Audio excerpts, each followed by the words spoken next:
magnificent and magnanimous things. You're here to create, and you're here to contribute, and you're here to connect at a high velocity. Everybody deep inside has a dream and a vision and a calling and an inspiration that they're here to do. Anyone can do this, and it almost sounds cliche. Everybody says, oh, you can be whatever you want to be, you just got to have the dream. And all of that's true. Unfortunately, it has become cliche, and people have stopped listening to it. The best way for you to predict your future is to invent it. It's up to you.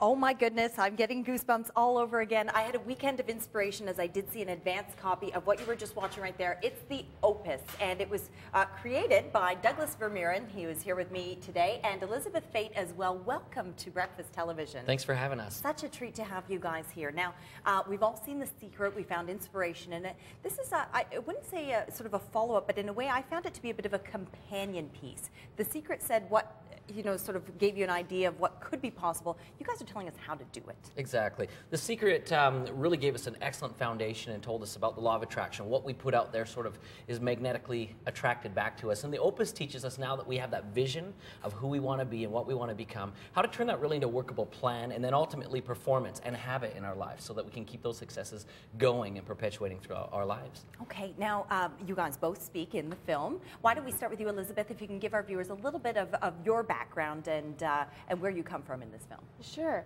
Well, I'm Wendy. I'm a law of attraction coach. So I teach that what The Secret taught, that thoughts create your reality. So, but what the Opus does is it tells you not just sitting on the couch and trying to visualize and things will materialize. You have to get up and do it, and you need a plan, and you need to know, how am I going to get there? So the Opus teaches you actually how to get up off that couch and go do it.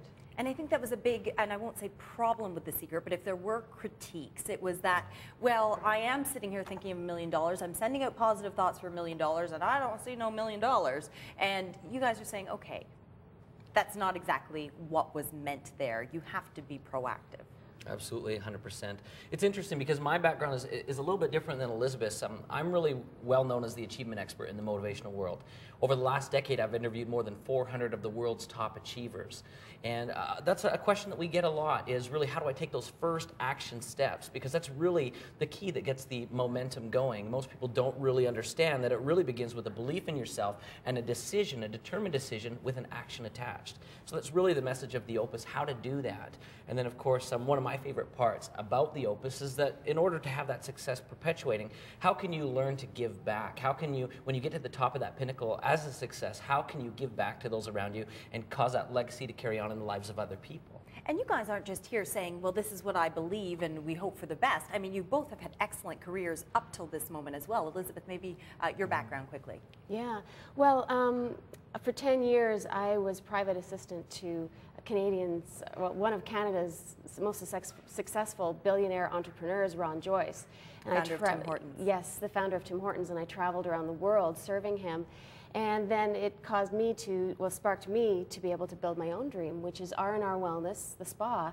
And I have about 20 satellite hotel locations here and in Toronto, and I'm going to be expanding to the US markets and all over Europe. And I used a technique that I teach called pre-paving, where you tell the universe what you want. You put it out there, and when I started my company, I decided that every month I would open a new satellite spa. So I said, every month I will open one new satellite spa, and I did. And when you put that out there, and you, no matter how many closed doors I had, no matter what came to me, how many failures or whatever people said, you can't do this, or I said, I will do it. And I got up off that couch and I did it. Wonderful. Now, when we come back at 8:40, we're going to show another clip from the film, and we're going to talk about specifics. We're going to talk about exactly what I can do, what our viewers at home can do to get to our goals and dreams. Okay, Elisabeth Fayt, Douglas Vermeeren, they're going to be back talking about the Opus, and we'll give you the opportunity to go to the movie premiere as well. Right now, let's check in with Michelle McDougall. She's going to take a look at